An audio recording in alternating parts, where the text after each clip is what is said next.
Dlatego!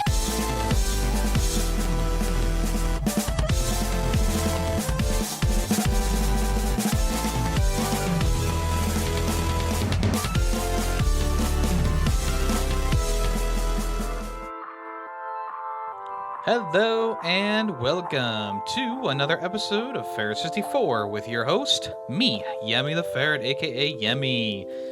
Ferret 64 is, of course, the video game podcast about news, occurrences, first impressions, reviews, and so much more. And we got a pretty loaded slate for you today, folks. I finally caught up on some games, finished some off. Well, sure, finished some off. And, just have regular thoughts about things. We also have a good slate of news and what's coming soon. So let's just jump right into the first part of the show, which is going to be the final review for Spider-Man 2. I will be spoiling a fair amount of Spider-Man 2, but I will let you know when that moment comes. I'll timestamp it. Of course, and I will let you guys know before I spoil anything. So if you want to listen to the first half, or if the first part, please do. But I understand if you want to switch and go all the way to the next section. Of course, everything is always timestamped down below. Also, don't forget to like, subscribe, leave me a rating on Spotify, or write a review on Apple Podcasts. I'd appreciate that. All right, let's jump into it. The final review. All right, this time on the final review, we're going over the one, the only, the sequel, Spider-Man 2, Marvel's Spider-Man 2 to be precise.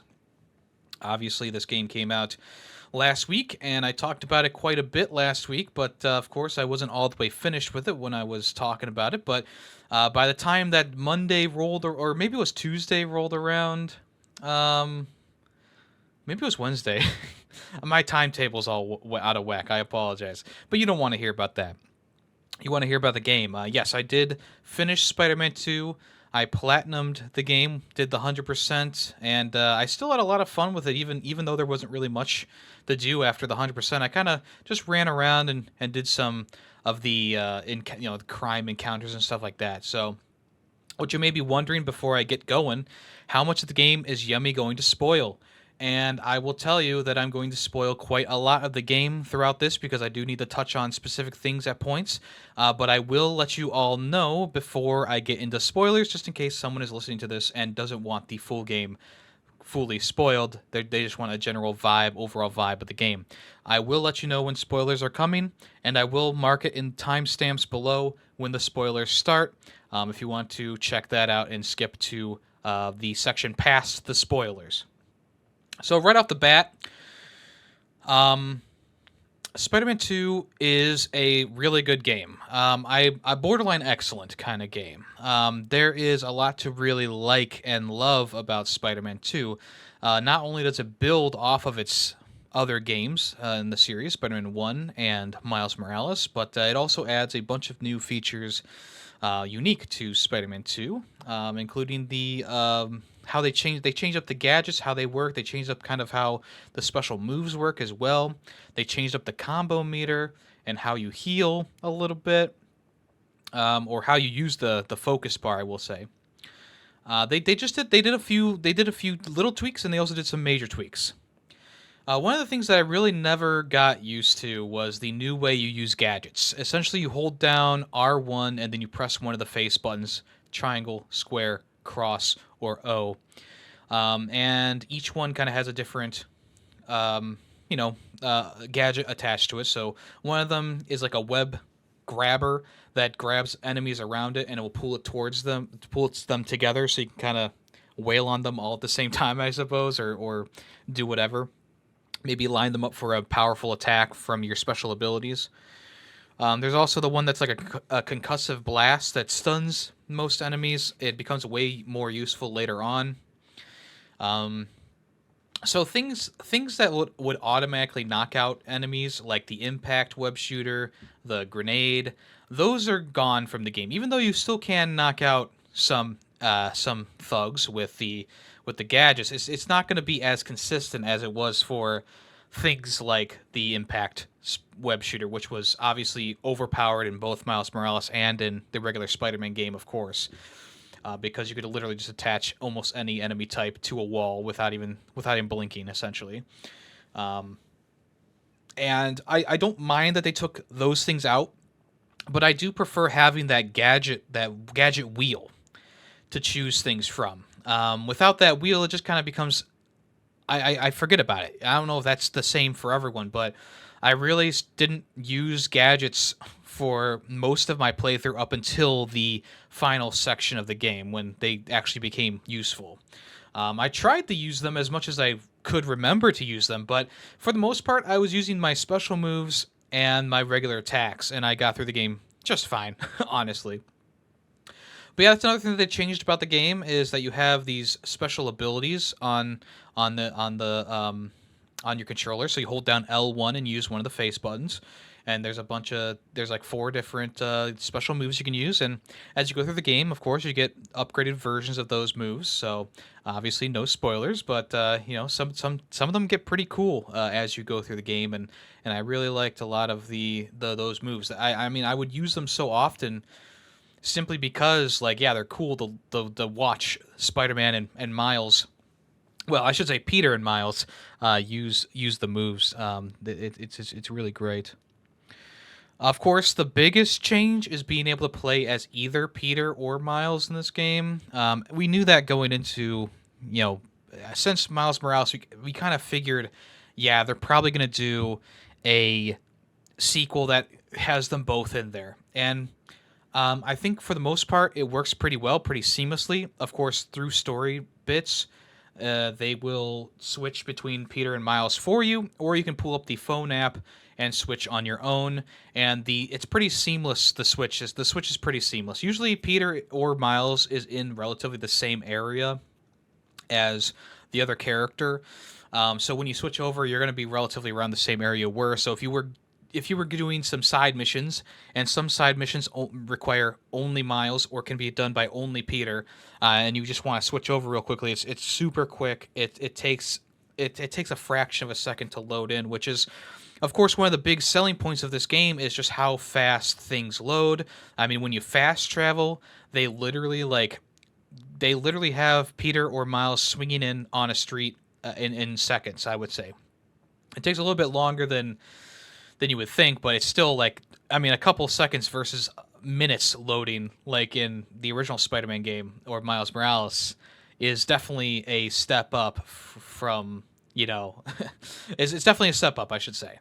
Load times on the PS5. I mean, there really should. I mean, it's no spoiler to say that the load times on the PS5 make this game way more smoother, way more congealed, because instead of having to sit through a loading screen and go around that loading screen and have to wait for the stuff to load, and then, instead of doing that, you just get a quick animation of Peter or Miles swinging in or flying in, because the new spider wings are one of the first things you use when you boot up the game. They give you the spider wings pretty early on, and those are actually really well done. They are not like super overpowered. You still need to use your swinging and web zipping and stuff like that, but with the wings, you can travel more ground quicker, but you will still need to either catch gusts of winds to keep up in the air, or when you get low, you can start to swing again. And I found myself using a pretty healthy mix of the two. I didn't only use web wings, and I didn't only use swinging. I think I majorly used swinging, especially during the sections where I was pretty much just hunting for side content, obviously. But yeah, I think the web wings work really well in this game, and I don't think that they distract you from the awesome swinging that is in it. And the cool thing about the swinging is that both Miles and Peter have different styles of swinging, and then also certain costumes that you can unlock for them, certain suits you can unlock for them, also have unique styles for swinging and combat and stuff like that. So that's also pretty cool how they did that, and that is going above and beyond. Of course, that's going above and beyond. So let's say you get one of the first suits you can unlock for Peter is this one that kind of looks like a Ronin from Ghost of Tsushima, or of course, feudal times in Japan. And he just has like this unique fight style, this unique swinging style that's different from any of the other ones there. And then Miles also has a similar thing with his Into the Spider-Verse outfit. Obviously, he has he has a unique style for like how his character looks. He runs at like a lower frame rate and stuff like that, which is awesome to see in like a game like this. And also he has like some unique moves and stuff like that to his character as well. That when he's using that suit, and that's like the little things that you want to see. You know, it's not something that everyone's going to notice per se, but it's something that if you're paying attention, you can pick up on it and be like, oh, that's kind of cool. That's kind of cool that they did that. They designed like a whole new swinging animation for this one suit for no particular reason other than it's a cool suit and they wanted to do something special for it, I guess. I will say with the suits, there are a ton that are from the first game and the Miles Morales game, which I don't mind exactly, but when I see some of the more I wouldn't say ugly, but some of the suits that I didn't really like from those games come back, and you have to unlock them with your tokens and stuff like that. It's just you feel like there could have been a different suit in this spot, you know, or I mean, obviously they're not going to have all the suits unlocked from the get go, but you know, maybe have a couple of those suits that were from the original game, like the original Miles Morales suit, or the original Peter Parker suit, or the original um, anti-Ock suit from the first game. Maybe have those just unlocked in general, so you don't have to re-unlock them. It's so weird how this game does its suits because you know you like the first suit you start off with is like the Spider-Man 2 suit, the new version of it. But you can also unlock the damaged version of the suit, the original suit from the first game, the original suit from the first game. There's so many suits that are just like the same kind of template that don't really make a difference, especially on Peter's side. I feel like Miles has more varied suits. Peter's are really similar in a lot of ways, and it's kind of just annoying to be like, oh well, I guess I'll use, I don't know, the suit from the first game for a little bit, and then I'll use the suit from this game for a little. It's a weird thing. But one of the other things that I do like about the suits is how you can unlock 3 different variants on top of the original suit that you unlock. So not only do you get the suit, but you also get 3 variants of the suit once you unlock that. And a lot of the variants were pretty cool. A lot of the color palettes that were swapped out were not too bad. I actually like them better than the original ones. So I do appreciate that they have a plethora of different ideas floating around in there. Obviously, the different color palettes don't really change the suits that much, but sometimes it just looks better in general. Like there was a suit for Miles that kind of reminded me of it was the suit from the Miles Morales game that it was the Prowler kind of looking suit, and in this one they have 3 different variants for the original suit, and that one of the variants was like a black and purple or something, or like a neon green and purple or something like that, and it was really cool. I liked it way better than the original version, and that's kind of how it kind of went for most of the most of the suits, where it's like, okay, unlock the base of the suit, but the rest of the other 3 variants look better, so I'm going to choose one of the variants. And of course, not all suits have variants. A lot of the movie suits or things based on properties don't have different suits, so some of them don't have that, but a lot of them do. A lot of them have the different variants that you can unlock, and of course, I actually preferred a lot of the variants to the original suits, so there you go. Some points during the game, you get specific suits for the character that you can't change out. So just be wary of that if you were wearing a suit that you don't like, and maybe just switch it out before you do the next mission. Something like that. There's one suit, one of my favorite suits for Miles came from a side mission where you collect some instruments. Obviously, not really a spoiler, didn't really give away anything there, but the outfit you get for that one is really cool. I really liked it. It was like I'm not going to say, but it was a really cool suit. I really liked it. I really liked the style. And of course, Peter has some good suits as well.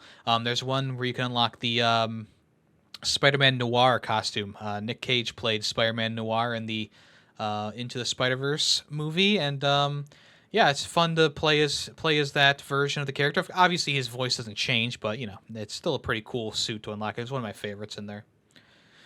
Another thing that they kept up from the first game is a plethora of side content along with the main missions. So after you're done with the main mission, usually you get a new side mission unlocked for almost like every other main mission. It seems like at some points. But different from the first game, not every side mission played the same way. The first game had a lot of like hideouts to take out, like the demon hideout, the kingpin hideouts.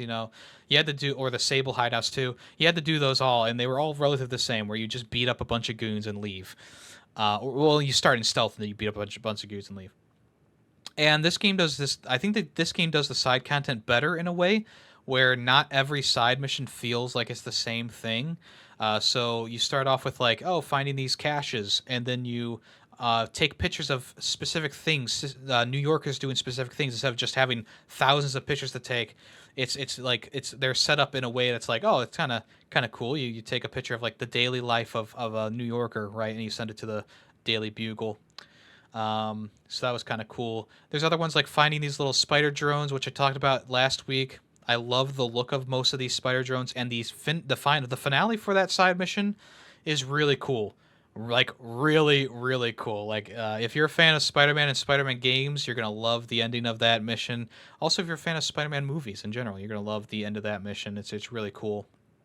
Um, of course, like there's like these ones that are like almost like the hideouts where you attack a couple of Kraven's goons, and then you can triangulate where a base is, which is kind of different from the first game because you're doing three bases and then taking out one big base, and you have like the ability to take out some things from the enemy before they call it in. Sometimes it seems to be a little bit weird because you can take out like the reinforcement call in thing, but then they still call in reinforcements sometimes, which might just be the guys around the area. I don't remember, but yeah, it was just kind of weird how sometimes the reinforcements would still show up, or like the thing that you took out would still do something every so often.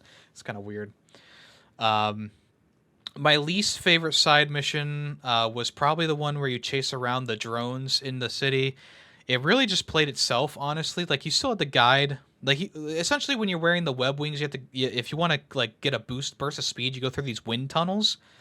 And it was pretty much just like going through a wind tunnel, following this drone, dodging some of their attacks, but not really dodging. And it just took a little bit too long, in my opinion. And it was just one of those things. It's like, oh, I have to do like 10 of these. It was not the most fun side mission ever. And the ending for the side mission really wasn't that great either.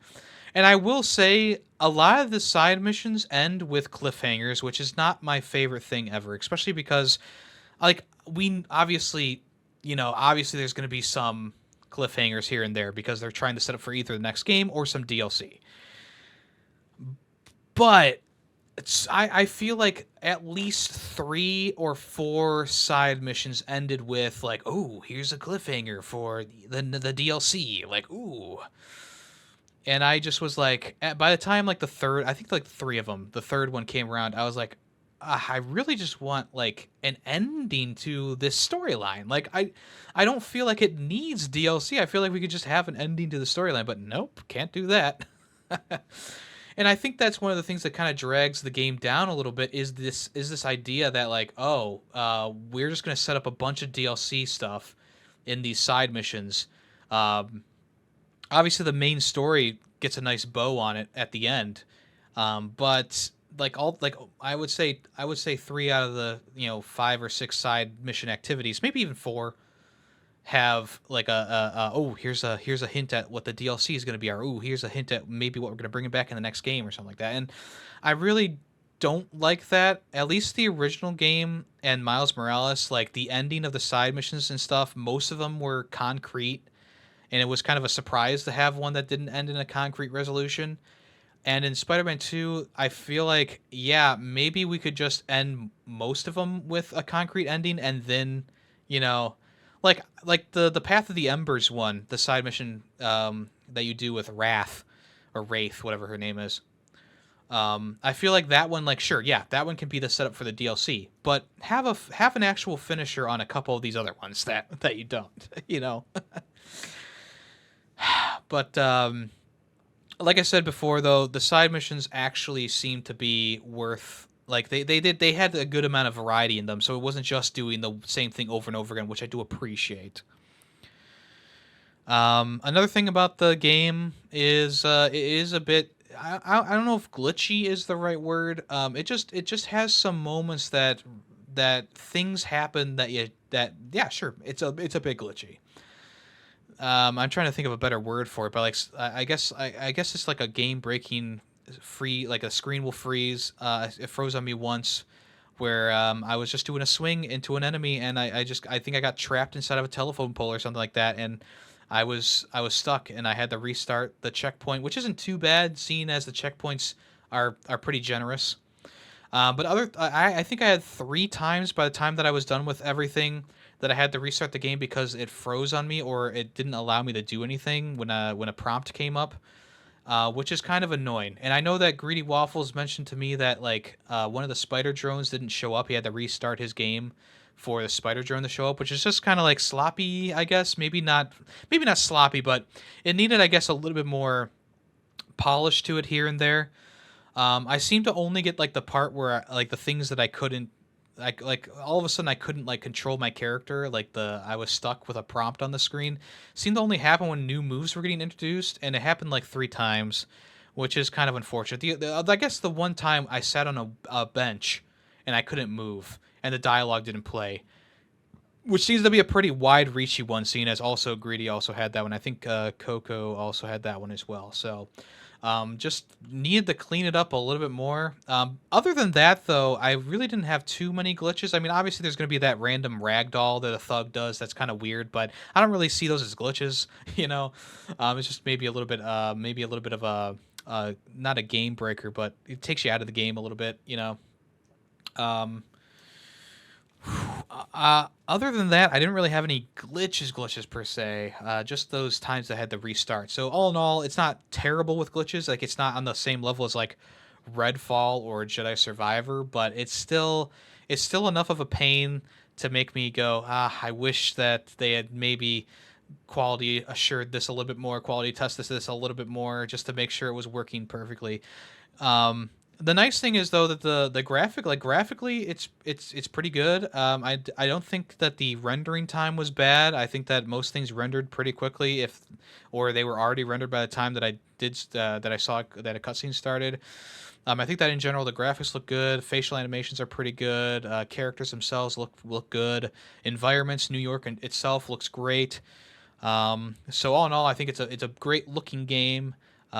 Maybe not as good as some of the other games that have come out this year, like Lies of P or, um, even Alan Wake 2, which I'll talk about later in the episode. But it's still a good-looking game. It's not like it's bad. It's a good-looking game. Voice acting is good in the game as well. Enjoy that. Yeah. So other than that, there's a new parry system in the game that takes a lot of time to get used to because I don't know about you, but after just playing the original Spider-Man game before playing Spider-Man 2, it's so difficult not to just automatically press the dodge button for every single attack. So what I did is I actually forced myself to parry everything so I got used to pressing the button when an attack prompt came up. And I think the weird thing is that you have to use a parry to take out most like the big brute thugs or the bigger enemies, which I don't know. It's fine, but I do like the idea of the first game having multiple ways to assess a situation and take enemies out. Like, sure, yeah, you can still web up a big thug, but it's not as effective as doing the parry and then getting a couple hits in and then doing another parry and getting another couple hits in. In the first game and in Miles Morales, you could use gadgets to help you out. You could use your own moves to help you out. And this one, it seems like it's very like, oh, you have to use a parry or you're going to get hit or you're going to get punished, which is not my favorite thing ever. I feel like keeping the game open for you to do what you want to do in a combat scenario is one of the main reasons why Spider-Man in Miles Morales works so well. And it's not like the combat's bad in this game, not by any stretch of the imagination. It's just there's some things that I wish were more flowing, like that, like that idea of not having the parry the brutes to get hits and just be, having parrying being a tool for you would have been better than having it be a crutch to use. Um, let's see. Other than that, upgrade system works pretty much the same as the first game. except that you have the three different tiers. So one is just Miles, one is just Peter, and one is them combined. Strangely enough, you got to unlock a lot of the similar moves from the first game in Miles Morales, which I applauded Jedi Survivor because you pretty much start that game with all your base moveset intact from the first game, and they didn't do that with Spider-Man. So I mean, it's not a terrible thing because you do earn XP pretty fast, but it's one of those things. It's like I really shouldn't have to be relearning how to web up someone and then throw them. Like that seems like a pretty basic thing that should be in the game from the get go. I feel like that shouldn't be something that I need to relearn in the game. Yeah. I think that's all I want to talk about in the non-spoiler section. So I'm going to go ahead and switch over to spoilers. I'm going to mark it down in the description. And if you want to skip the spoilers, just head over to what have I been playing this past week in the timestamps. So let's go ahead and start the spoiler discussion. All right, so let's talk about the story. It starts you off, you're fighting Sandman with Miles. It's one of the best openings to a game that I can think of in recent years. Better than the first game, better than Miles Morales' opener for sure.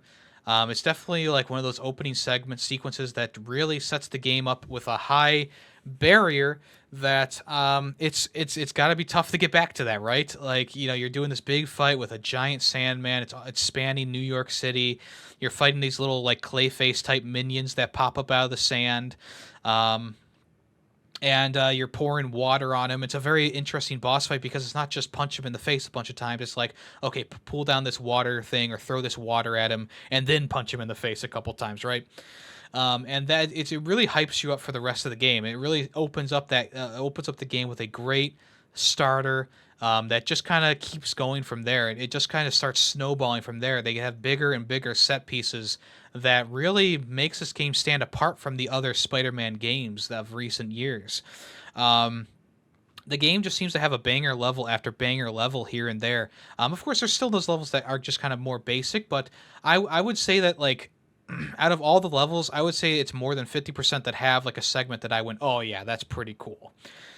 Just to start off, there's this whole chase with Black Cat where you're chasing her and she has like this portal thing from Doctor Strange that she stole.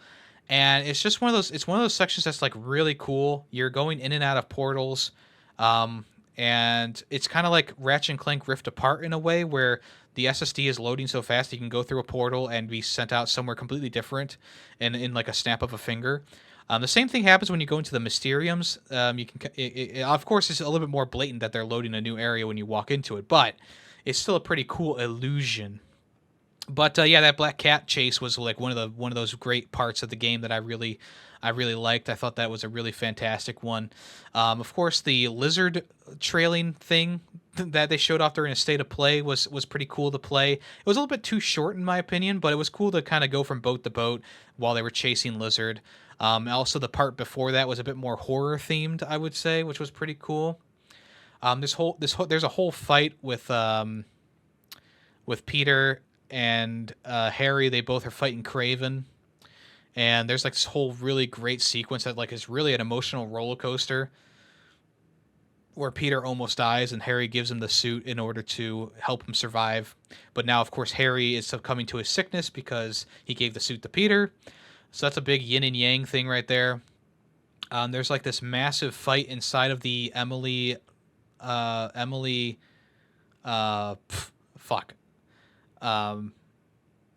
May Foundation that is pretty bombastic. I really love that early on.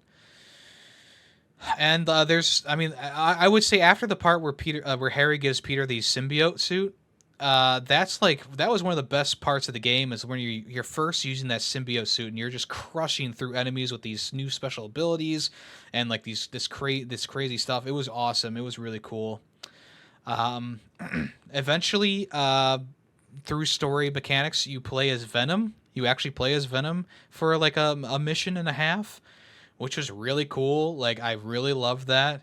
This game has to be one of the best depictions of Venom that I've seen in popular media for quite some time. It's definitely one of those one of those characters that has, I mean, because they're so popular, they show up so often in media, especially in comic books and stuff like that. So it's one of the things that's like, yeah, they definitely utilize him really well in this game. And Craven too. I feel like like the final fight with Craven, between Venom and Craven, was amazing. I would say that's probably my favorite boss fight in the game because it was so cool and unique. Um, but like the other fights in the game for boss fight wise, I felt like a lot of them just resorted to just punch, punch, punch, dodge, punch, punch, punch, parry, dodge, punch, punch, punch, punch, punch.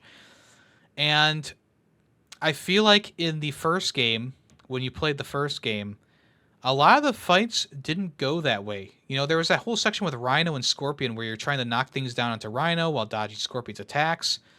And then also the fight with what's the guy's, the Pounder or whatever his name is. I forget his name right now. He's the one with like the gold suit, the Shocker, that's his name. Like that one was pretty cool because you were like jumping out of the way of his attacks and stuff like that. Each fight in the first game was pretty original for a boss fight. And in Spider-Man 2, I feel like a lot of it just resorts to punching and then dodging and then punching and then dodging and then using a special ability and punching and dodging.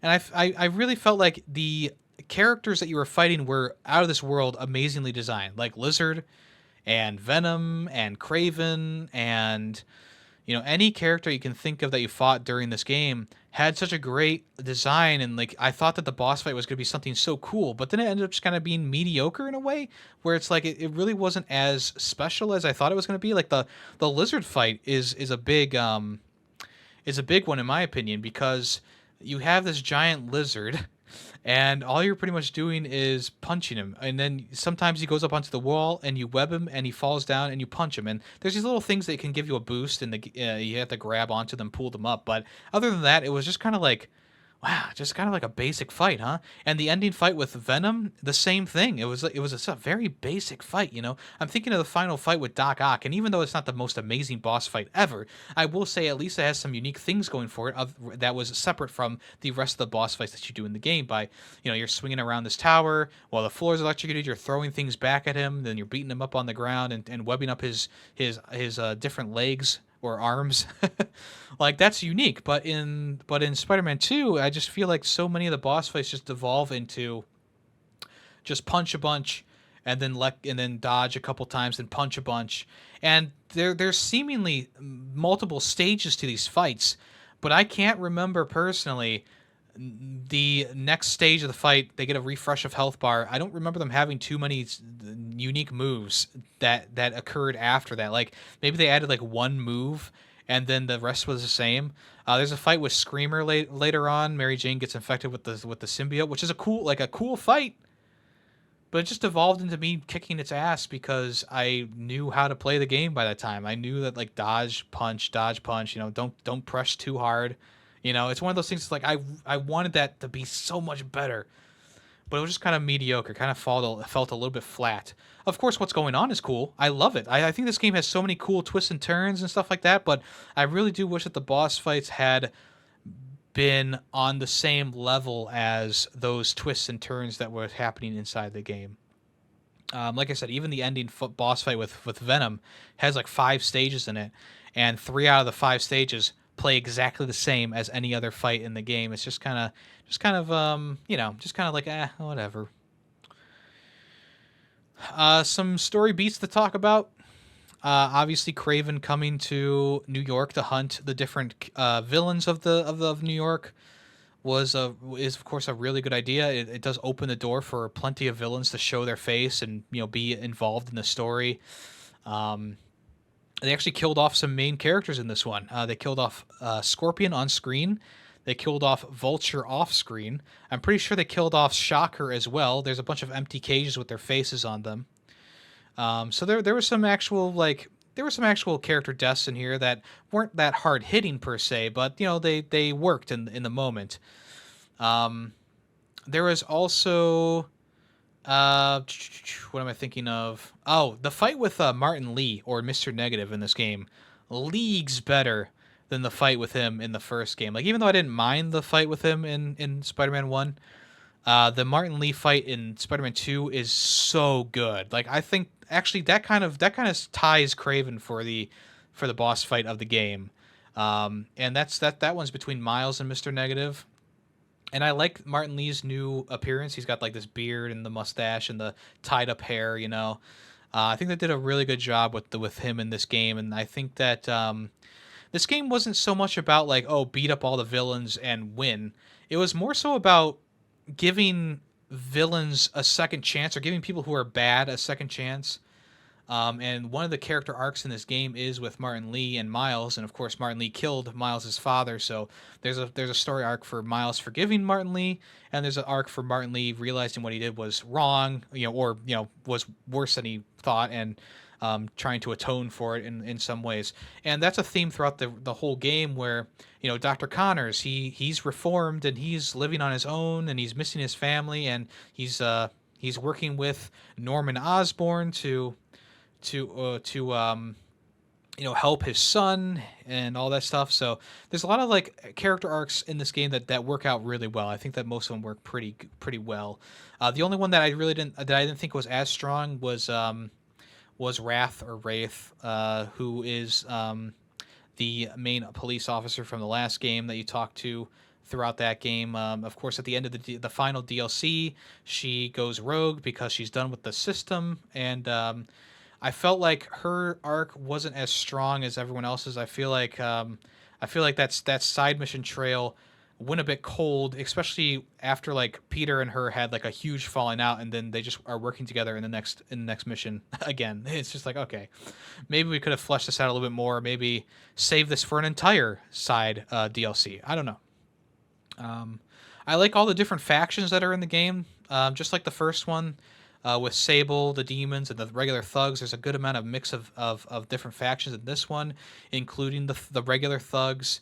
And there's these like cultists who use fire to burn things, which are really cool. I think I like them the best out of all the characters to fight. Later on, there's symbiote versions of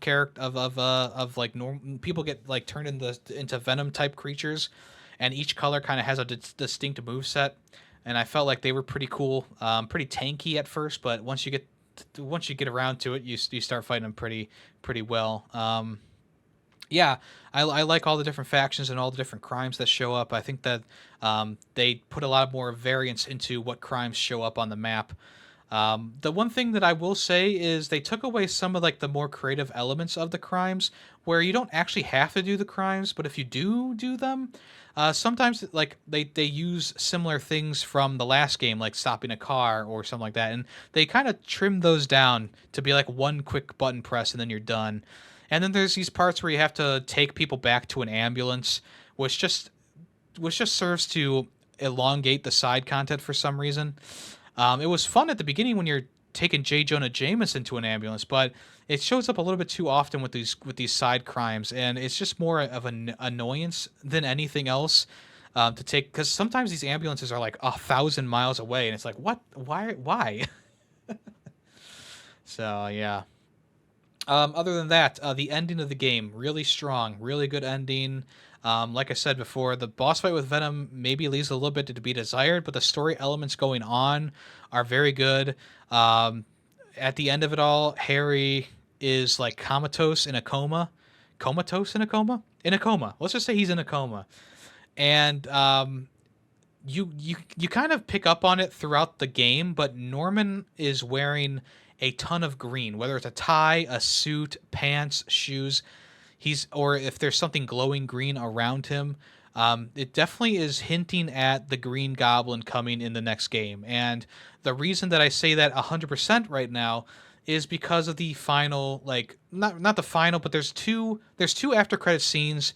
One of them is way more important than the other one. One of them is just like Peter and Miles and the family having dinner or whatever, breakfast or whatever. The other one is Norman, obviously very distraught over Spider-Man, having put his son into a coma. And obviously he doesn't know exactly what happened. He didn't know that Harry wanted that to happen, right?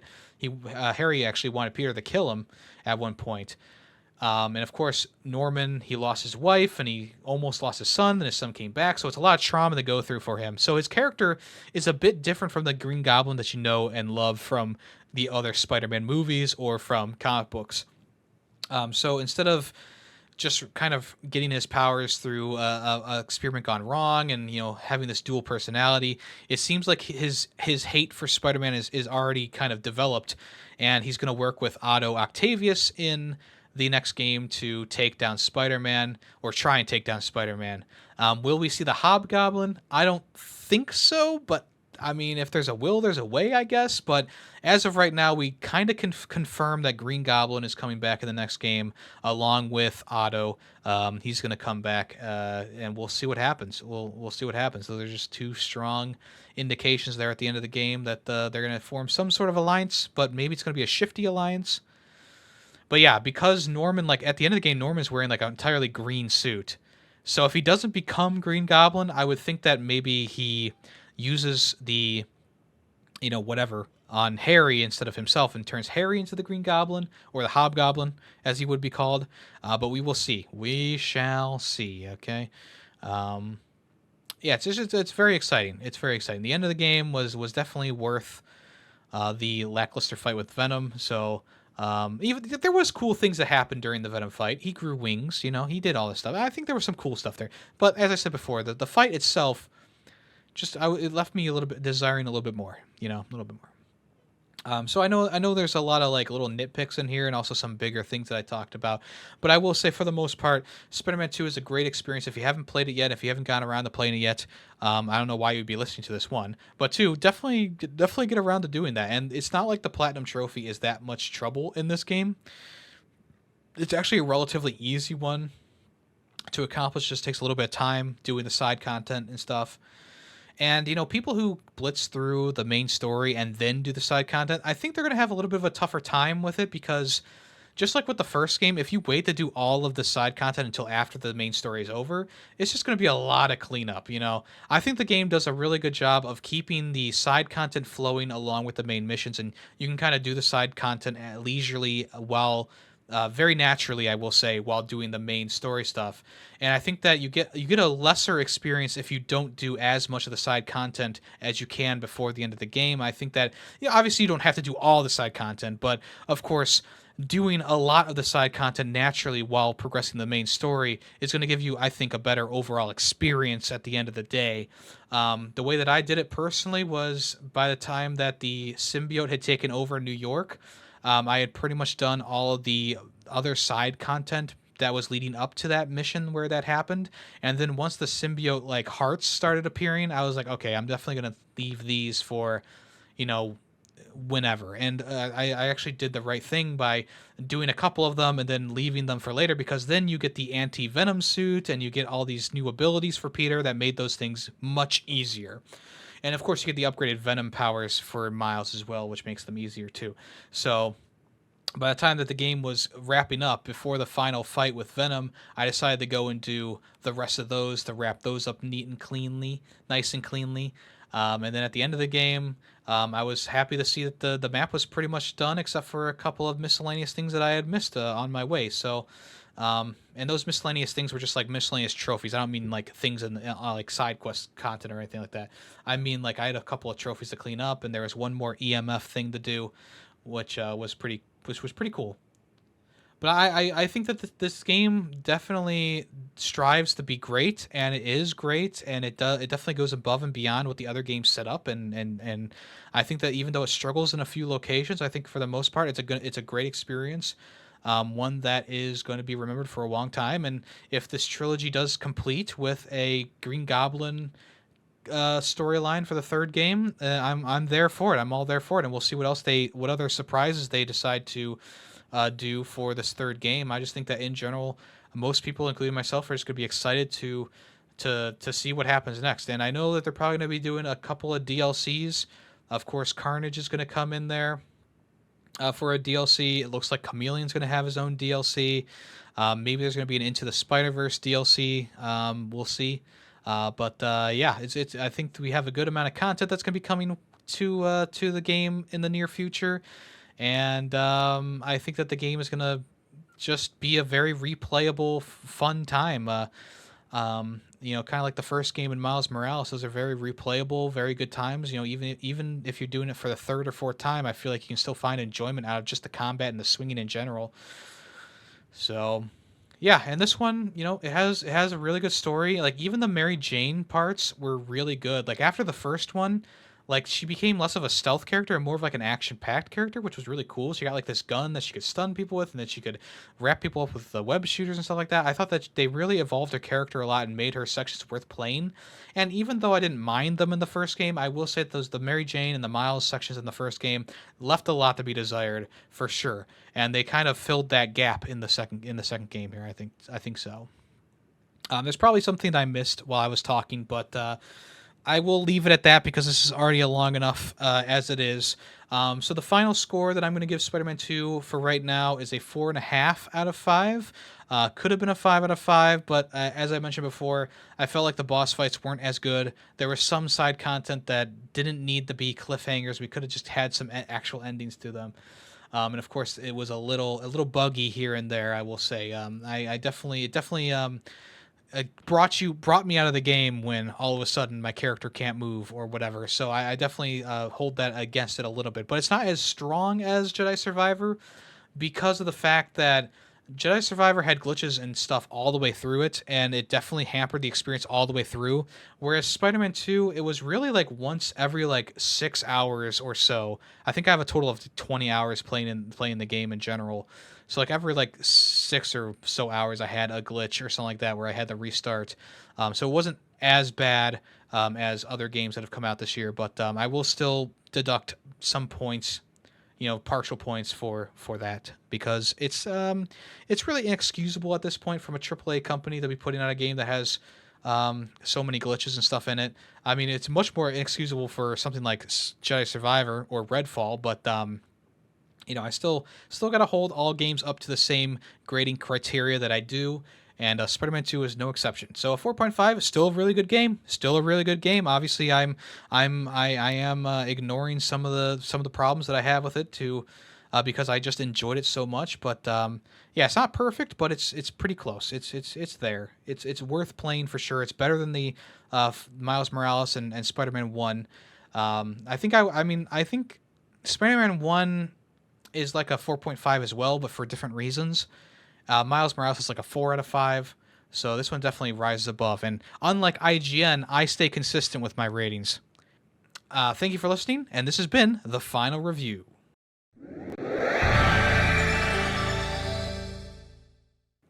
All right, let's move on to the next part of the show, which is what's coming soon. All right, let's talk about some other games that I played this past week. First up on the board is the game that I spent the most time with this past week, other than Spider-Man, which was Alan Wake 2. Now, I didn't get to play as much as I wanted to for various reasons, so next week I'll definitely have more thoughts about it. But right now, a tentative look at Alan Wake 2 is that it's a fantastic game that evolves while also being highly inspired by other survival horror genre games.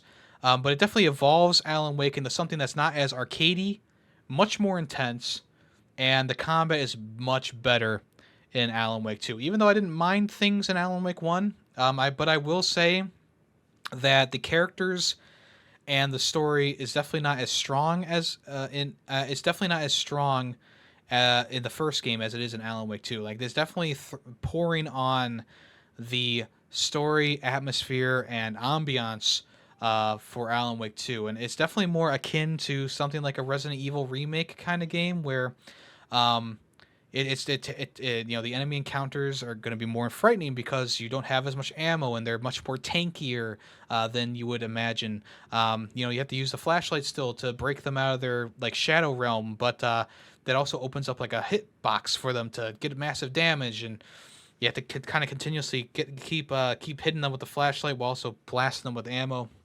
And it's one of those things that's like, yeah, this is definitely like a single enemy or two is definitely a daunting task in the grand scheme of things. And don't even get me started on the first boss fight in the game. Like that took so much ammunition. I was scrambling at the end of that, but it was a very satisfying thing. I feel like if you're looking for a good or even great horror experience at the end of October here, Alan Wake 2 is definitely the key to giving you the spooks and the frights and the intense moments that are missing from the original Alan Wake. Like, yeah, sure, there's some stuff that's going on that's like kind of spooky, but in general, I wouldn't say that Alan Wake 1 is that scary in most places. But Alan Wake 2, they did such a good a job at designing this forest to kind of make it seem more ominous and stuff like that.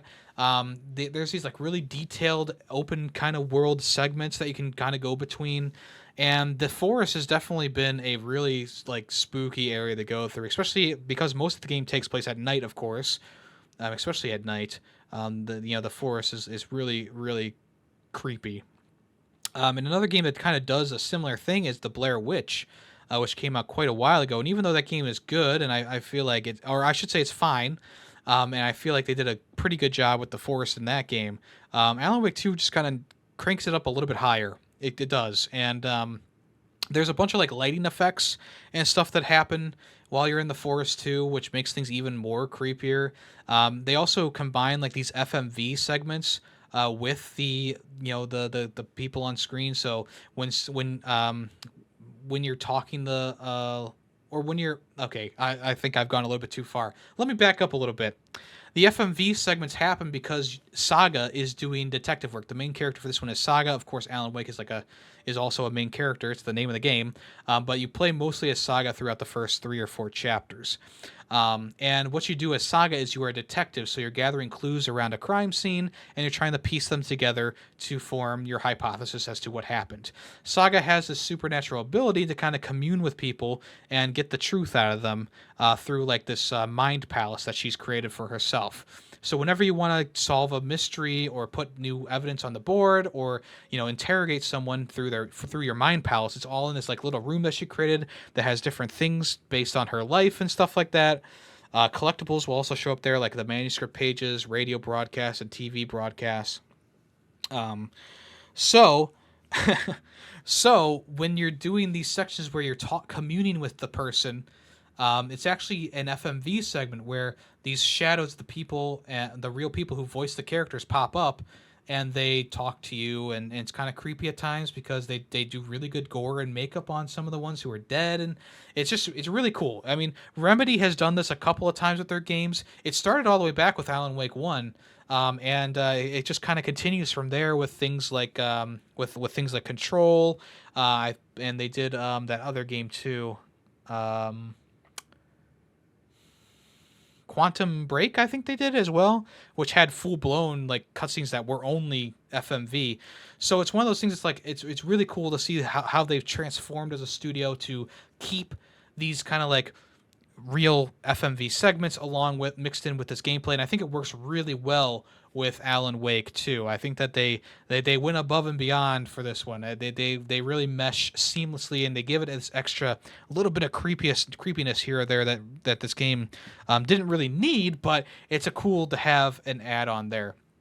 And of course, with this game being a next-gen game and being digital only, you might be wondering, well, how does it run? How do things look? How's it going? And so far, I've had 0 rendering issues, 0 frame rate issues, 0 graphical glitches, 0 glitches in general. The game hasn't crashed on me, knock on wood, of course. Yeah, the performance for the game is like really good. Like there's so many little nitpicking things that you could say about other games like in the next gen quote unquote era, like Lords of the Fallen, Spider-Man even, other things. This one has none of those problems so far for me personally. I'm playing it on the PS5. I know I said I was going to play it on the computer, but I wanted to play it on the big screen, and I didn't feel like lugging my PC downstairs. So I am playing on PS5, and it's been running perfectly fine. It looks beautiful. It plays great. The touchpad stuff is pretty good. You pretty much swipe left for the map or swipe right to go into the Mind Palace. So yeah, so far it's definitely like a definite recommend for me, especially if you are a fan of Alan Wake. It continues off of that story 13 years later.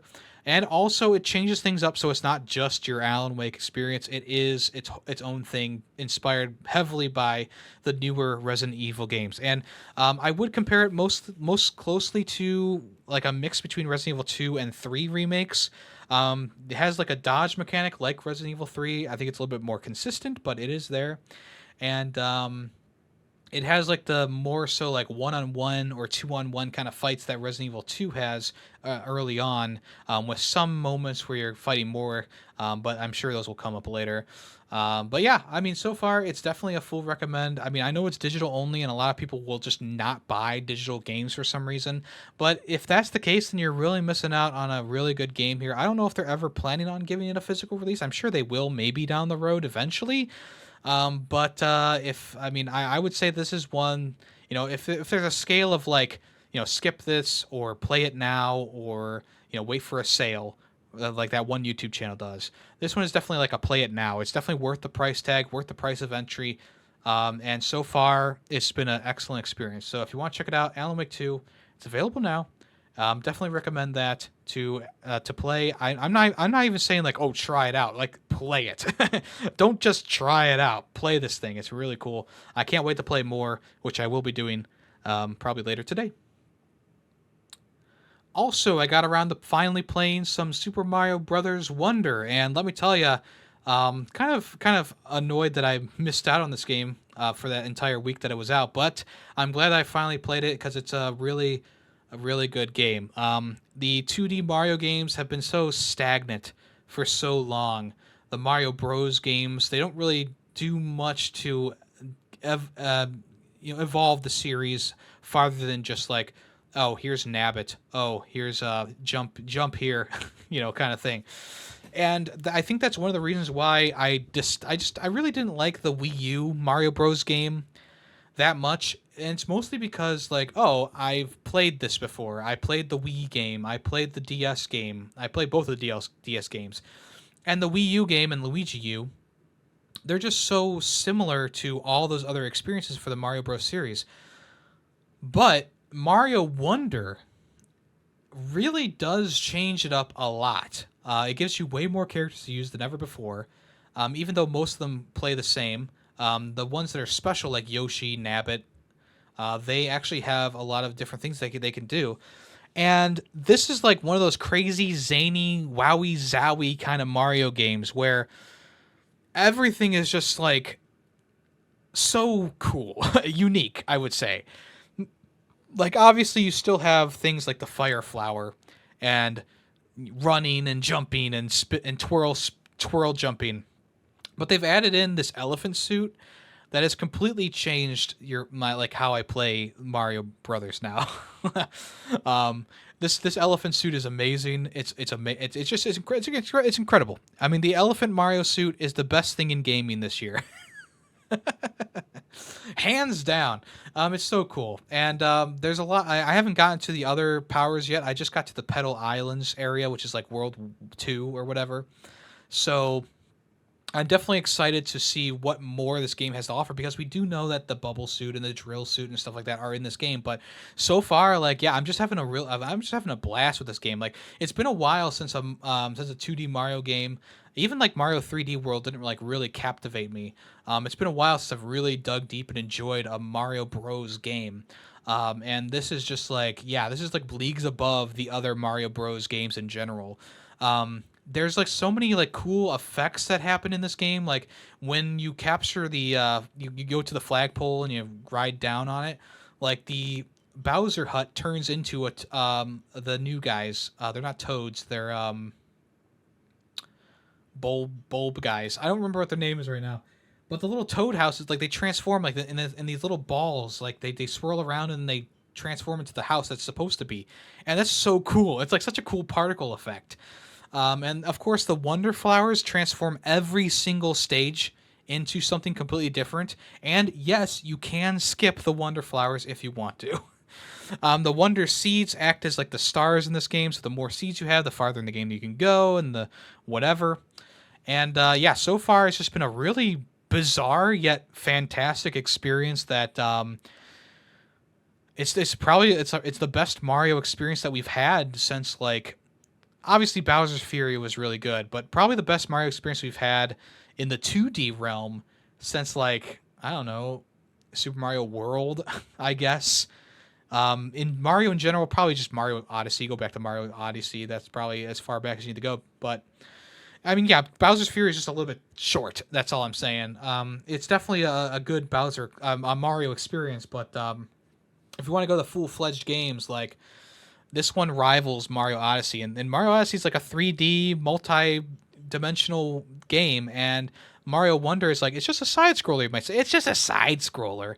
It's definitely more than just a side scroll. I mean, the second level has singing piranha plants, which are so cute and funny. It's amazing. It's just pure joy, pure bliss in a lot of ways. So I'm definitely gonna get back on this game and hopefully beat it by next week so I can talk about it some more. But until then, I'll leave it at definitely worth playing now. Definitely a good evolution of the 2D Mario series. And there's a lot of personality and charm in this one that we haven't seen in a Mario game in quite some time. So that is also another great thing. Also, Wowie Zowie. Wowie Zowie is my new favorite Mario term. Wowie Zowie, because they say it every single time you get the elephant power up. All the characters say it. Wowie Zowie, folks. Wowie Zowie. Revolutionary. All right. I also played more Hellboy this past week, and I have hit a point where the game has gotten a bit difficult, and I'm stuck. But that's a good thing. Don't get me wrong, that's a good thing because the game started out way too easy. I talked about it more last week. If you want to hear my thoughts about it, just go back to last week's episode. But Hellboy, it's a surprise, and it's going to be buried under all of these other games that have come out in October, unfortunately.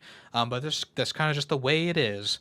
But yeah, if you like roguelites and you like Hellboy and you like his art style and you like, his characters, this is definitely a game to put on your watch list and play it. Probably wait for a sale, I would say. But I'm liking it. I'm getting my money's worth out of it. I think it is a little bit too one note in a lot of ways because as you go through, there's 4 different areas that you go through. They're all kind of like winding paths with different visual styles and different enemies. But after a while, it kind of starts to become kind of one note because you're just punching and punching and punching and blocking and dodging. And there really is no variance in the game until you get to that final part of the game. And the final part that I'm on, each level has like 3 floors to it, and the 3rd floor is the most difficult floor with like the most crazy hard-hitting enemies. You have to beat all 4 final levels in one go. And it is just so difficult because if you don't dodge one attack, but like a big attack, all your health will be gone. And if that happens in the first area, I just put down my controller and go, okay, restart.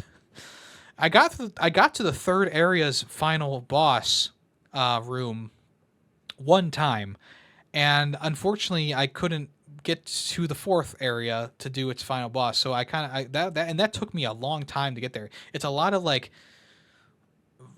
planning out your attacks, and there's so many, and like there's a bunch of different rooms to go to, and it's one of those things. It's like it's definitely going to take a little while to get it done, but once you do get it done, I'm sure it's going to be pretty satisfying. Now, I don't know if there's like a big bad boss at the end of all of it that you'll have to beat at the same time. That would be kind of brutal, but I guess I'll find out as I go through it. So far, though, I love the visual style of Hellboy. I like the combat. Maybe it's a bit too monotonous at times, but it's still pretty fun. And I think I already said I like the visual flair, and I also like the characters as well. I think there's a lot of good stuff going on. So, Hellboy still gets a thumbs up from me. I haven't finished it yet. Hopefully, we'll get it done by next week, but we'll see. We'll see. It's been pretty tough. And then we are still playing Days Gone on stream, so I'll talk about that next week. But I did, drum roll please, I beat every single park in the original Roller Coaster Tycoon. And this is something that I've wanted to do since I was playing Roller Coaster Tycoon when I was a kid in the 90s, okay? Like, oh my, like I never got the Thunder Rock when I was a kid, okay? I never got to the Rainbow Park either. Because the scenarios weren't getting more difficult per se, but I just couldn't get past them for some reason. And now, in my ripe age of 30 years old, I have finally done it, folks. I finally beat every park in the original Roller Coaster Tycoon, not including the DLC parks and stuff like that.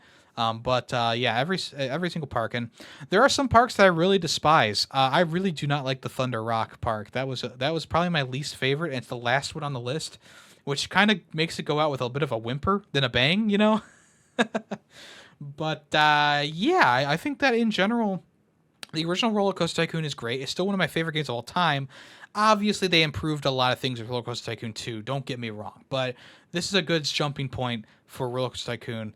And as I already said last week, the newer Roller Coaster Tycoon games, 4, World, and this new like reimagining of a mobile game, I forget what it's called, just garbage. They've been complete garbage since Roller Coaster Tycoon 3, and it's really sad because the game started off as passion projects, a small team, and there's like I love the pixel art style and stuff like that. The first two Roller Coaster Tycoon games are such a vibe, and there's a reason why there's still a lot of people playing the original two Roller Coaster Tycoon games. There's a reason why there is the open Roller Coaster Tycoon download that combines both the original Roller Coaster Tycoon games and adds a bunch of quality of life stuff. It's because people still love these two games, and I do too. I still love Roller Coaster Tycoon 1. I'm going to get started on Roller Coaster Tycoon 2 probably here in the next month or so. But yeah, it's one of those games that's like it's lived with me my whole life. I've gotten new computers every like 5 years or so. I built my latest one, and the first fucking thing I did is I downloaded Roller Coaster Tycoon and I played Roller Coaster Tycoon because that is how influential Roller Coaster Tycoon has been on my life. The first game in general. Yeah, another thing that I want to just say, just in general, Windows 11, for whatever reason, is really good with old games. Roller Coaster Tycoon ran perfectly fine. Revolt ran perfectly fine. A lot of older games, Resident Evil Revelations, ran perfectly fine. I think there's something in the coding of Windows 11 that kind of makes it good for emulating older software. So if you're planning on not upgrading to Windows 11, maybe think about doing that. I ran into way more problems with Windows 10 than Windows 11 so far, which is good. All right, let's go ahead and move on to the next part of the show, which is what's in the news. All right, first up on the list is oh no. Skull and Bones, folks. Whoa, why isn't this in the coming soon section, Yemmy? Why isn't this in the coming soon section? I'll tell you why. Because the game has been delayed. The game has been delayed for a grand total of 6 times. Originally, it was supposed to come out sometime, like, I don't know, back in 2017 or something like that, 2018. Right on the heels of the Assassin's Creed Black Flag. People love that game, still do love that game. Assassin's Creed Rogue also utilized a lot of the same things as Black Flag, so Ubisoft was riding high on this ship combat, and instead of putting it into Unity and Syndicate and whatever else is past that, they decided to put resources on this ship-only Skull and Bones game, which you would think would be a hit, and you think that they would want to get that as soon as possible to capitalize on the pirate craze and the ship battling craze, but the game has been delayed multiple times. The last delay had it coming out at the end of November, around the same. It was supposed to come out on the same day as God of War Ragnarok. Think about that. The game was supposed to come out a day before God of War Ragnarok, and then they pushed it back to this year. And and I guess now it's supposed to come out early 2024. So. If you don't recall, they actually had like some sort of beta or alpha or something like that people were able to play. And I wonder if they had such trouble with that. They have delayed it again. And now, this is not the only game that has been delayed by Ubisoft. This is the biggest game, I would say. This is the biggest headline for games being delayed by Ubisoft. But Star Wars Outlaws appears to also have been delayed as well. It was supposed to originally come out early in April 2024, people were saying, because they wanted it to come out this financial year, which would be up until April 2024. But now it's been delayed to fiscal year of 2024 to 2025. So I'm guessing we're going to see it probably later in the year, late 2024, maybe mid 2024. Obviously, more time working on a game like this. It's a Star Wars property. It's going to be big. It's not going to be so big that you won't be able to beat it in 300 hours or whatever. But it's going to be one of those games that a lot of people are going to be hungry for. They're going to want to buy this game because it's different than any other Star Wars game that we've gotten recently. So I don't mind them doing more work on that. But Skull and Bones, I don't know what their plan, what's taking them so long at this point. I mean, if they have a playable build of the game, they released an alpha, a closed alpha and beta or whatever it was. But I think that the main reason why they're dragging their feet is because of the reception of that initial re-reveal of the game. When Dead Island 2 re-revealed itself, which I know was a different company, people gushed over it, me myself included, and that gave them the green light to be like, okay, we are practically there. We just got to tweak a few things, polish a few things up, and we're good to go. Skull and Bones had its re-reveal, and it flopped. Like when I saw that trailer, the 30 minutes of gameplay that they showed off during like E3 or whatever, or not E3, Summer Games Fest, I was like, yeah, it looks fine, but it also looks weird. Like there's something wrong with it. I can't quite place my finger on it. And it was all the RPG kind of numbers and stuff like that. It didn't look like it was going to be Assassin's Creed Black Flag. It looks like it's going to be Skull and Bones, which of course is kind of what you want. But then again, like yeah, I mean part of the part of the appeal of Assassin's Creed Black Flag is being the pirate on the ground, sword fighting, stuff like that. And it seemed like that kind of stuff wasn't going to be in the game, and they confirmed that it wasn't going to be in the game. Your ship was pretty much your only abode. Maybe they're changing up the game to not be always online. Maybe they're changing up the game to not be such a crafting and material grabbing nightmare. I don't know. The only thing I do know is that this game is going to come out, and I don't think it's going to be nearly as good. Maybe not good at all. Not nearly as good as Dead Island 2. Dead Island 2 was such a good experience, such a surprise after being in development hell for so long, and it's getting its first DLC soon. And Skull and Bones is still trapped. It's still trapped in this development cycle, this development hell. And I don't think I mean I'm predicting that Skull and Bones is not going to wow people quite like Dead Island 2 did. So we'll see what happens. Like I said before, obviously two different companies developing Skull and Bones and Dead Island 2, but I think that it's a good comparison, seeing as both these games were revealed kind of like at the same time back in 2017, and it's taken them this long to come out. Like Dead Island 2 just came out earlier this year, and Skull and Bones was supposed to come out last year. Think about that again. A day before God of War Ragnarok, they were planning on releasing this game, and kind of like 1 month before the game's release, they delayed it until this year, and then they delayed it again till later this year, and now it's delayed until next year. So we shall see how it all comes out in the end. All right, Disney Dreamlight Valley will not be free to play when it launches after all. So that was the main pool of this game was, hey, get this early adopters edition, get all this new cool stuff as the game gets built and developed on. And then other people will be able to play later on when it's free to play later on. But now it's going to cost $40 instead of $0. Initially, it was planned to be a free-to-play game. The developer Gameloft had made a decision to sell Dreamlight Valley for a premium in like an early access mode with different tiers. But now, when the game leaves early access on December 5th, players who want to still buy the game will need to pay $40 for the standard edition. In a blog post, they said, as we look ahead to the official launch, with the learnings we've gained from early access, we've made the decision to remain a paid game for the foreseeable future. This choice ensures that Disney Dreamlight Valley will be able to continue delivering on a premium game experience for all players. For anyone who already bought the early access Founders Pack, nothing changes for you because all your purchases will just kind of be there, along with free extra moonstones for buying the game early. So there you go. I'm sure the game's great, and Disney Speedstorm also was supposed to be free to play eventually, and that actually went free. I believe that went free to play not too long ago. So I don't know if they have more faith that Dreamlight Valley is going to be a longer standing game because it is kind of like an Animal Crossing game with Disney characters.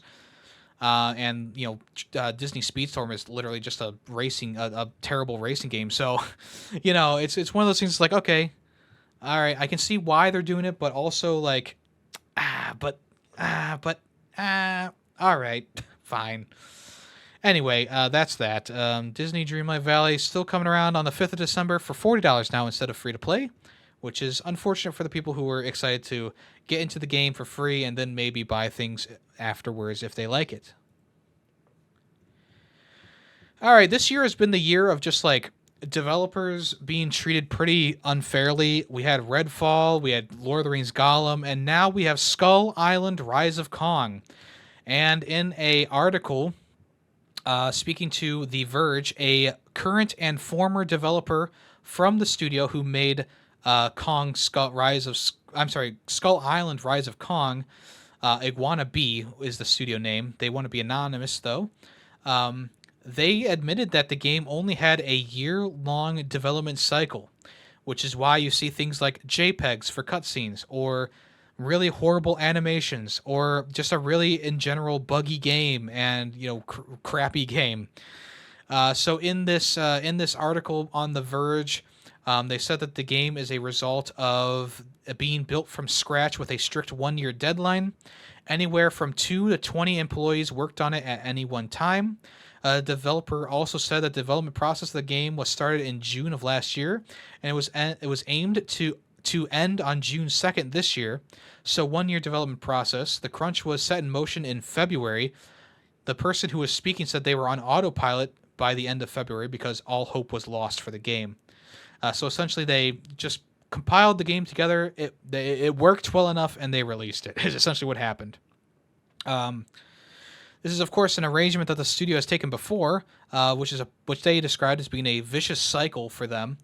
They make original games. The studio takes on contract work for big publishers, and they say it's a love-hate relationship because we, of course, have to accept these projects to make money, but then they don't give us the means to develop the game anything further than mediocre, essentially.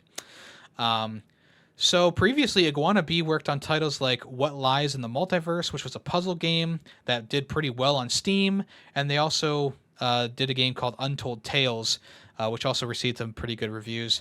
But as we compare Kong to Gollum, things kind of line up where, the studio wasn't given enough time, not enough resources, not enough passion, maybe, because of the burnout. They stopped caring about the project. So right now, Skull Island Rise of Kong, not only has it been made fun of across the board by big YouTubers like Moist Critical and stuff like that, or people like that, but it's also been pretty panned in the ratings, and right now it has an all-time peak player count of 22, which is just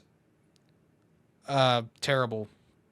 The game currently has 8 players, and on launch day it had 22. So, yeah, it's not. I mean, it's a bomb. It's a bomb, and I like I said when the game was originally revealed, don't buy this. It looks like crap, and I was right. Which is just another reason why you should share this podcast around and tell people, hey, Yemmy's smart. He knows when things are going to be crap. I predicted that Gollum was going to be crap. I bought the game because I'm a Lord of the Rings fan. Not that big of a King Kong fan. I mean, I like King Kong. But if you're going to play a King Kong game, just play the one that was on the Xbox 360 and PS3. Peter Jackson's King Kong, the official video game of the movie. That's going to be your best King Kong experience. Whereas this is just going to be some trash that's going to be on sale for about $10 in a week, which is when I will buy the game and stream it. Don't quote me on that, please. Oh, God, why did I say that? Shit. All right, Apex Legends is finally adding cross-progression at the end of October. That means if you play the game on PC, Xbox, PlayStation, or Switch, you'll be able to progress across all the different platforms with their new Ignite. I guess Ignite is the new system they're calling it. In a blog, they said keep an eye out for an in-game prompt to initiate the migration to bring together your content and progression. Cross-progression data will be associated with your EA account. Due to the nature of merging accounts across platforms, various aspects of Apex Legends, like coins, crafting materials, etc., will be impacted differently. So it's about time that they've done this. I mean, this game's been out for, 5 years or so at this point? But hey, it's better late than never. I guess the game came out in 2019, so I guess it's about 4 years, right? But anyway, on October 31st, they'll be introducing the cross progression. So there you go. Gangs of Sherwood, which is a co-op action top-down game that I was kind of interested in. Got a last-minute delay here. This game, I believe, is coming to Xbox Game Pass. But in a post by the developer, they said, "Dear players, in light of the abundant feedback gathered from the Gangs of Sherwood demo period during October's Steam Next Fest, our team has decided to defer the game's official release. Originally scheduled for November 2nd, we now are delaying it until the 30th of November. This additional time will be used to fine-tune certain aspects and incorporate some improvements requested by the community, giving Rob and his merry men the chance to step up their preparations for their confrontation with the armies of the Sheriff of Nottingham. Gangs of Sherwood will be available on November 30th on PC, PlayStation, and Xbox. Please accept our thanks in advance for your understanding and patience. See you soon." So, yeah, I think the game looked good, and I guess I didn't really hear anything about the demo, but from what we saw in trailers and stuff like that, I thought it looks pretty good. I mean, yeah, it's a top-down beat 'em up co-op game, so I don't know how much lasting power it's going to have. But in general, I thought it has like a steampunk aesthetic. It's got some pretty fun looking characters in there. Maybe I'm not going to buy it for full price, but if it's on Xbox Game Pass, I'll definitely try it out. So yeah, there you go. All right, apparently there's a spin-off Far Cry project in the works called Project Maverick, along with Far Cry 7 being developed at Ubisoft as well. This Project Maverick game is reportedly going to be a battle royale, essentially, where it's a multiplayer-focused project, which is going to launch before Far Cry 7. An insider in the game, Insider Gaming reported that the team is aiming for an April 2025 release with Project Maverick, which is probably going to be like a multiplayer spin-off extraction shooter. So it's I guess it's kind of like a battle royale kind of thing. It's going to be set in the Alaskan wilderness, also known as Alashnika. For now, none of this is confirmed, of course. So take this with a grain of salt, but seems pretty plausible. I mean, Alaskan wilderness would be kind of cool, I guess.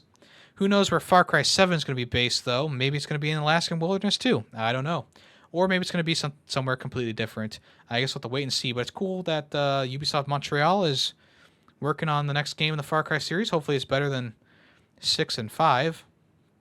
And whatever the other one was, the spin-off one was. So yeah, I guess we'll wait to hear more about this game. Probably going to get some information next year, I would say, for both these games, Far Cry 7 and Project Maverick, if they are real. We'll probably be seeing stuff about that in the coming year when Summer Games Fest comes around next time, I think. All right, Alan Wake 2 is getting a New Game Plus mode and also an alternate narrative nightmare difficulty. So essentially, in New Game Plus, you're going to retain all your unlocked items and weapons and upgrades. The new Nightmare difficulty will be available, and a new alternate narrative, including new manuscript pages and new video content, will be available as well. Still to be determined when this is going to come, so it might be within the next month, might be within the next year. Hard to say. But yeah, it looks like they're going to be adding some stuff that a lot of people like to see. Of course, I always want to see New Game Plus at the beginning of a game's launch. But I understand wanting to get the game out and then worrying about a New Game Plus later down the road. I understand that, but it's one of the things that I like to see early on because you know that the game is fully done when it comes out. Although Alan Wake, as I mentioned before, it is a full experience. It's definitely worth playing now. But this will maybe get some more players to come back to it later on, I guess. But as of right now, it's all to be determined, so we don't know exactly when they're going to get this update out. But I'm guessing probably by the end of the year. All right, let's switch over to the final part of the show, which is what's coming soon.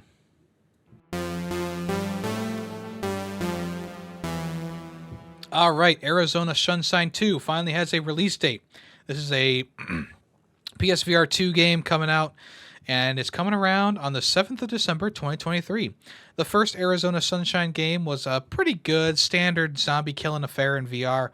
It looks like Arizona Sunshine 2 is definitely doing more and making it kind of more goofy because you can play around with like zombie parts and the zombies themselves. So Yeah, it seems like it's going to be a pretty good time. Also, they revealed that co-op is coming back for this game, letting you and your pals slay the undead hordes together with a range of weapons that now include a flamethrower, melee options, and many, many weapons.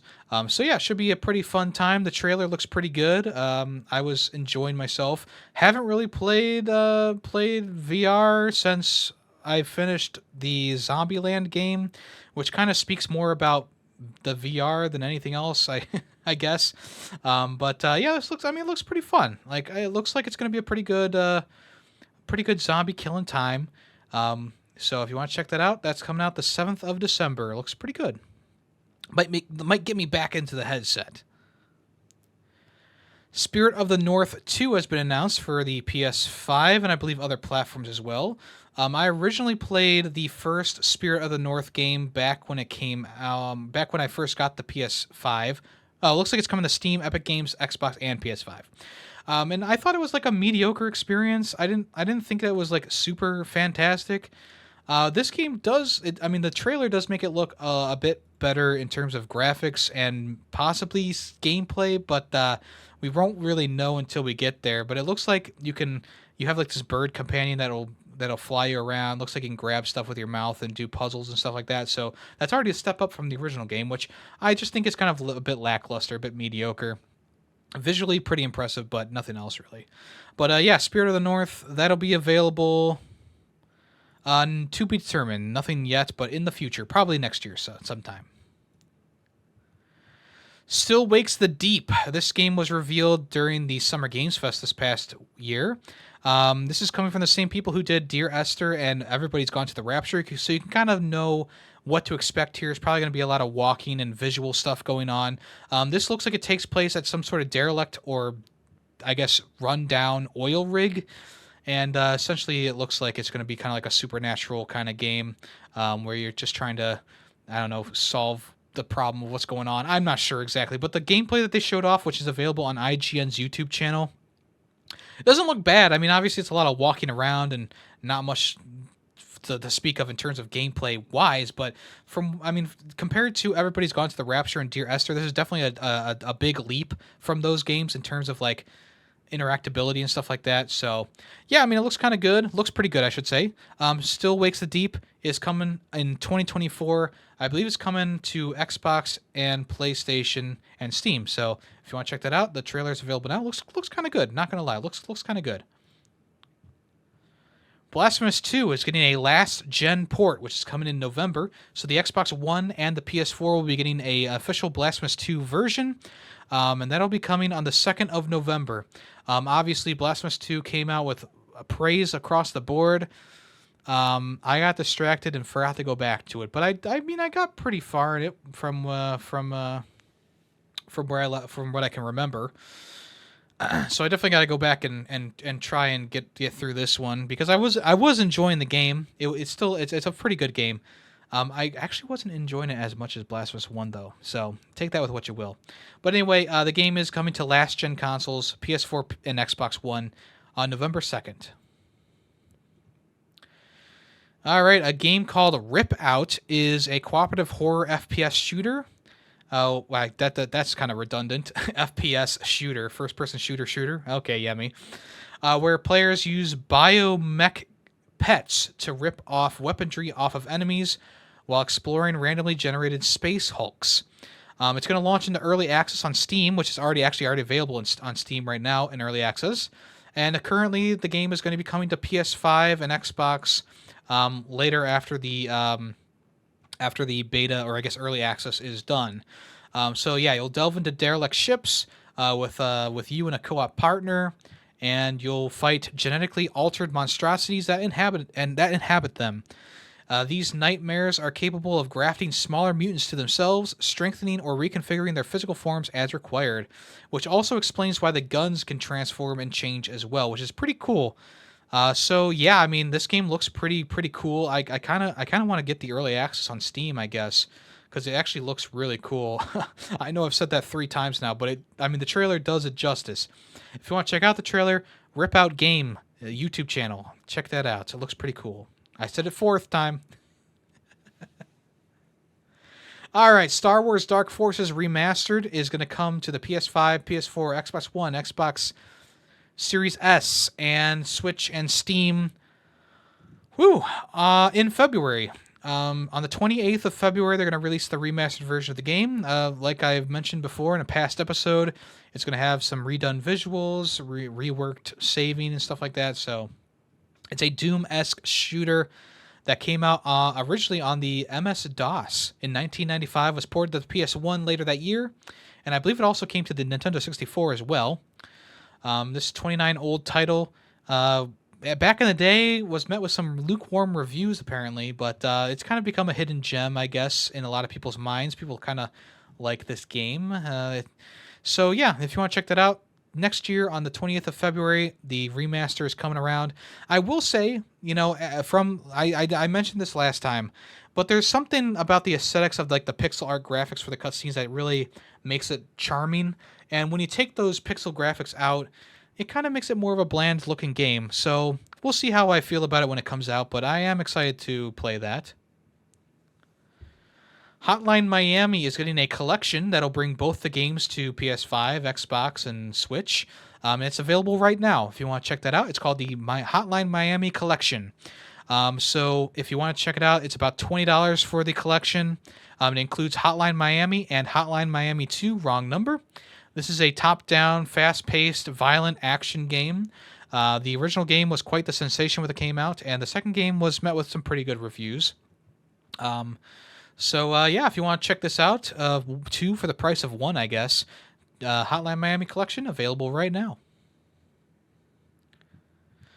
All right, we got a new game coming from the same people behind Power Wash Simulator and Velocity 2X called Icaro Will Not Die. This is described as a lightning-fast-paced action-adventure game featuring roguelite elements. Obviously, this is a bit of a different step than Power Wash Simulator. This is essentially a spiritual successor to the Velocity 2X, which is a pretty fun Metroidvania-type game as well that has top-down shooter elements, bullet hell elements, along with side-scrolling elements. So they didn't really show off too much about it. The trailer itself was about a minute long and really didn't show much of anything, but it does look like it's going to go back to being more of like a fast-paced bullet hell kind of game, except you're playing as like a character who has got some beat 'em up qualities to them. So yeah, maybe kind of in the same lane as like a Ghost Runner, except maybe it's not a one-hit kill kind of scenario, but looks pretty exciting, looks pretty cool. So I'm definitely going to check this out when it comes out. Right now, I don't believe they have a tentative release date, so I guess we'll have to wait and see.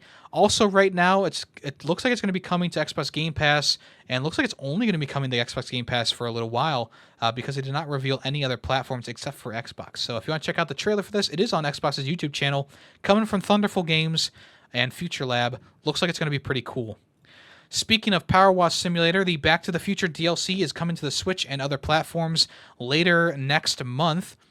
It's going to be coming out on the 16th of November. So if you want to jump into Power Wash Simulator and wash up the DeLorean, Doc's van, the Time Train, the Holomax Theater, and the Hill Valley Clock Tower, you can do that for about $8 on the 16th of November. I was right about most of these that they were going to be clean. DeLorean, Doc's van, and the Time Train were ones that I predicted. So, hey, 1 point for me. But yeah, this DLC follows the other ones like SpongeBob, Tomb Raider, and Final Fantasy. So hopefully it's going to be just as good.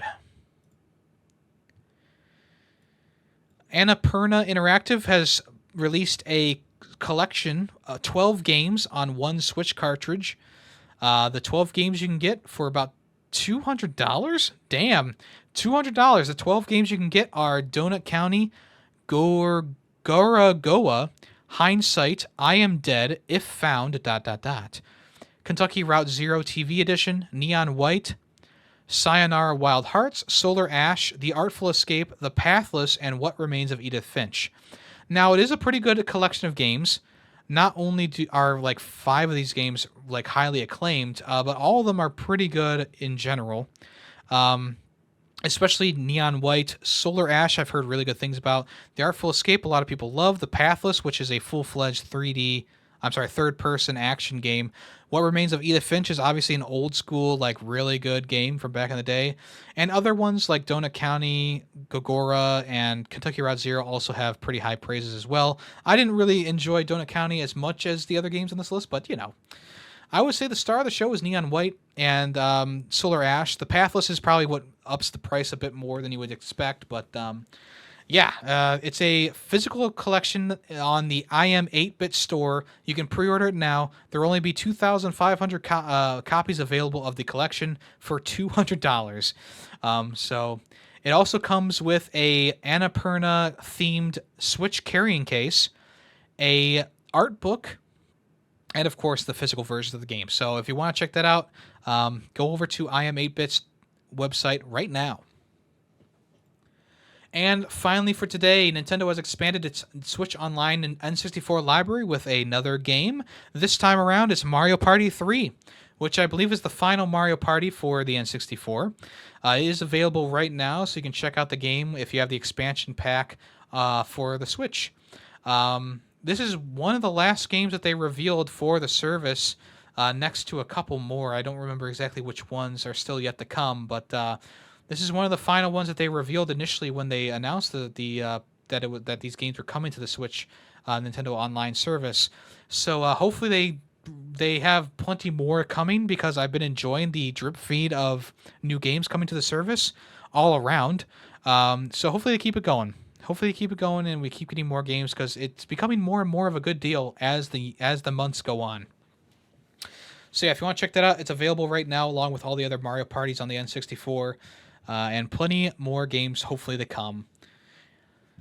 All right, it's time for everyone's favorite part of the show, which is Guess That Song. If you can give me the name and the name of the song and the game that it came from, I will give you a free super reaction in the Discord. Or if you comment on this episode, I will give you a heart and give you a hearty congratulations in the comments.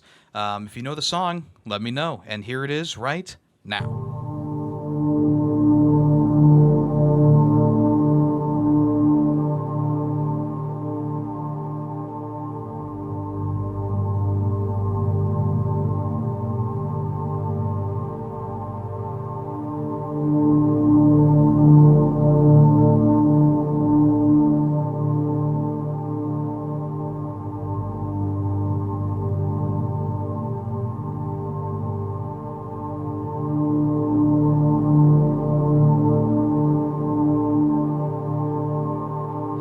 Folks, well, I appreciate you swinging by and listening to this episode of the Ferret 64 podcast. Don't forget to like and subscribe if you're listening to this on YouTube. If you're on Spotify, make sure you rate it 5 stars. And if you're on Apple Podcasts, make sure you leave me a review. I'd appreciate that. These episodes come out every week, and I'm pretty consistent with doing that, so I hope you appreciate all the hard work that I put into this. If you want to check out the final review, I snip out a full review of a game and put it on YouTube with visuals and stuff like that. If you want to check that out, those come out usually a day or two after the podcast episode. I also do another podcast called Film Freaks with a Z, where we talk about movies with a group of friends. The most recent episode is about the Benchwarmers. The next episode is about The Host, which was the one directed by Bong Joon-ho, not the one that was by the Twilight woman. And then I also live stream Monday, Tuesday, Thursday, and Saturday. We're finishing up Days Gone, so hopefully we'll be done by the time that November rolls around. And then who knows what we're going to be playing in November. November is Bunger Month, which is a thing that I created so that you can request any game that you want that's on my backlog, and I guarantee I will try and get to all games. I guarantee I'll play most of them throughout the month, if not all of them. So all the information for that is in the Discord. Links down in the description below on YouTube if you want to join. And other than that, anywhere else you want to check me out, it's all at Yemmy the Ferret, whether it be Twitter, YouTube, YouTube VODs channel, stuff like that. Anyway, I am Yemmy the Ferret. I appreciate you listening. I'll talk at you next week. Bye-bye. The Ferret 64 podcast is owned and edited by Yemmy the Ferret. The song Nightshade, used in the intro and outro, is owned by Adhesive Wombat. Small sound clips during the podcast were made by Yemmy the Ferret. News sources include NintendoLife.com, PushSquare.com, and PureXbox.com. All opinions video game related are my own. Thank you for listening.